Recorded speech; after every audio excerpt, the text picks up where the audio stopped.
Öğretmenoğlu.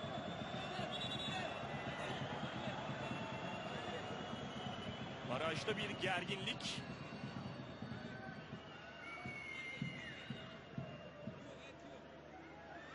Alves ve Enkulu arasında.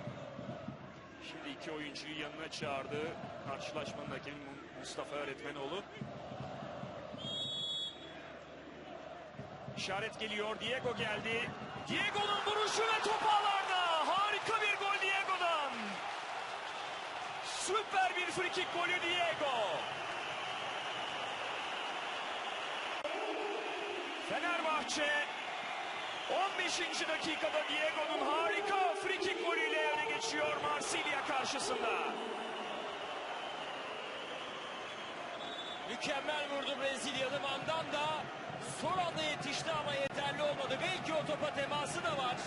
Mandanda'nın parmaklarının ucuyla dokunmuş sanki, fakat Diego çok iyi bir vuruş yaptı.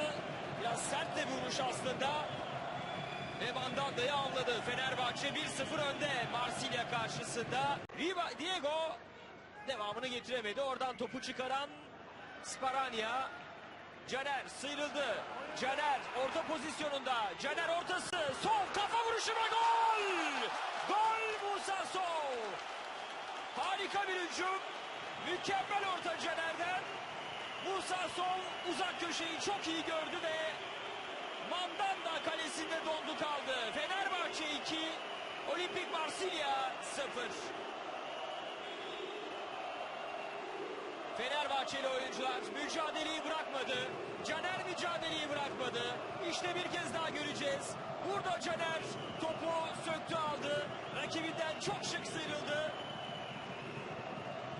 Ortası mükemmel Musa Sol. Çok iyi dokundu topa. Sénégalli yıldız. Dans la course de Fernand Dao et ça fait 3-0 à l'heure de jeu pour cette équipe de Fenerbahçe. Contre-attaque éclair et finition impeccable du meilleur buteur du dernier championnat turc, Fernand Dao. Ouais, contre toute attente, hein, puisque Marseille semblait quand même être mieux dans cette deuxième période. Une perte de balles.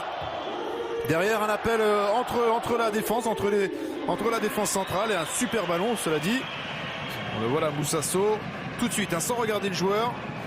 Ah ouais, très bien, hein, voilà, je parlais tout à l'heure des failles de ce système à 3. On voit Rekik qui est monté, qui laisse seulement Sparania et Nkoulou seul.